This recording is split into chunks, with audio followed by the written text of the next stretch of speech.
Watch what happens when this pro-Palestinian is asked to condemn Hamas publicly. Just if you could clarify. Okay. Will you condemn Hamas here and now? I'm sorry, what? Will you condemn Hamas Would I condemn Hamas? as a terrorist genocidal organization? Are you asking me to put myself on a cross? So you won't. I actually have had this experience many times. You didn't read the pamphlet because the pamphlet is chapter and verse. The main connection is that the MSA is part of the Muslim Brotherhood network as revealed in the documents. I don't think you understood what I meant by that. I meant if I say something, I'm sure that I will be arrested for reasons of Homeland Security. So if you could please just answer my question. If you condemn Hamas, Homeland Security will arrest you. If I support Hamas, because your question forces me to condemn Hamas. If I support Hamas, I look really bad. If you won't condemn Hamas, obviously you support it. Case closed. I have had this experience, I had this experience at UC Santa Barbara where there were 50 members of the Muslim Students Association sitting right in the rows there. And throughout my hour talk, I kept asking them, will you condemn Hezbollah and Hamas? And none of them would. And then when the question period came, the president of the Muslim Students Association was the first person to ask questions. And I said, before you start, will you condemn Hezbollah? And he said, well, that question is too complicated for a yes-no answer. So I said, okay, I'll put it to you this way. I'm a Jew. The head of Hezbollah has said that he hopes that we will gather in Israel so he doesn't have to hunt us down globally. For it or against it? For it. Thank you. Thank you for coming and showing everybody what's here. And you're wearing a terrorist neckerchief.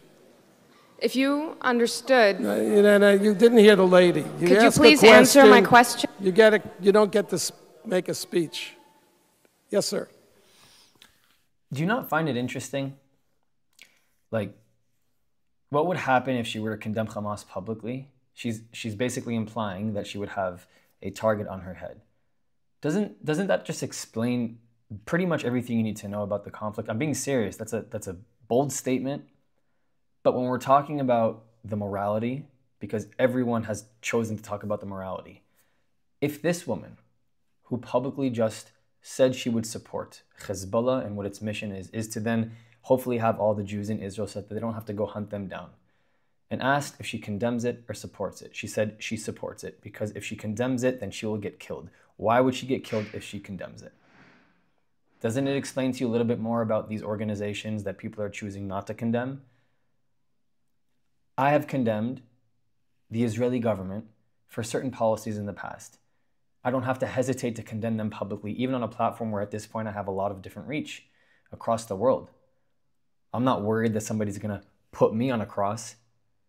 So why is that? Why are we not asking this question? Why are we not asking why all of the pro-Palestinian protesters and let's say the far majority, give them a little bit benefit of the doubt here, cover their face with masks, cover their heads with clothing, with scarves, with hoods, wear sunglasses.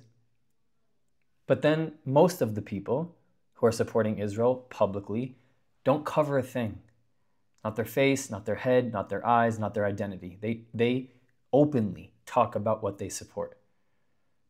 How is it that so many people in the world still look at the people who are supporting Israel as evil? It blows my mind. Blows my mind. It's this idea of the isms, the selectivism. Selecting, choosing just to hate them because it is popular to hate them. It's popular to hate Israel. It's popular to hate the Jews. It's trending. It's hot. It's in the algorithm. It is being reshared. It's being reposted. It's the thing. Why not? Why not hop into the comment section? Why not be a hater? Why not join them? Seems like there's more people on that side of the street than that side of the street. Oh wait, but I thought that was David and I thought that was Goliath. Interesting. Interesting how the Goliath in this situation is the one that is not hiding itself, not having to hide their identity, not supporting things like this, but they're the ethnic supremacy, they're the Goliath.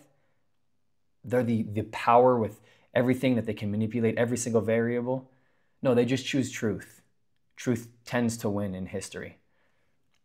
It's fascinating to me that rational human beings who have the ability to think rationally, the ability to use their prefrontal cortex, the ability to look at things objectively, choose not to access any of that power when it comes to the state of Israel. They are choosing to.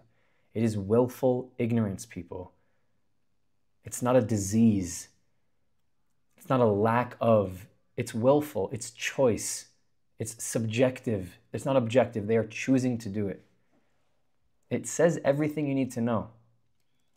I hope one day we can start tracking the people who are converting between falling into this trap and also being able to actually tap in. At the moment, there's no Wi-Fi. Okay, all these people, there's no Wi-Fi up here. It's on airplane mode. We need to turn off airplane mode and give some people some Wi-Fi. Get the service to start running. Get the rewiring to start turning on. Get the connection reconnected. There's no Wi-Fi, no operating system. Nada, zilch. That's what we've been saying. Thank you so much for all your support. I'll see you next video. If you want to continue the conversation, you can support my work for free. Discord does not cost a thing. It is the best way to connect with me and others who are seeking the truth. The link is in the description. But if you want to take it one step further, my Patreon gives you access to the Israel you don't see, uncovering the untold stories of what mainstream media does not show you. The link is in the description and it helps me to continue this work. Or if you're just looking to help this thing go, PayPal and Buy Me a Coffee is a really easy way to support me. This channel, this work does not happen without all of you. Thank you. I love you. I'll see you next time.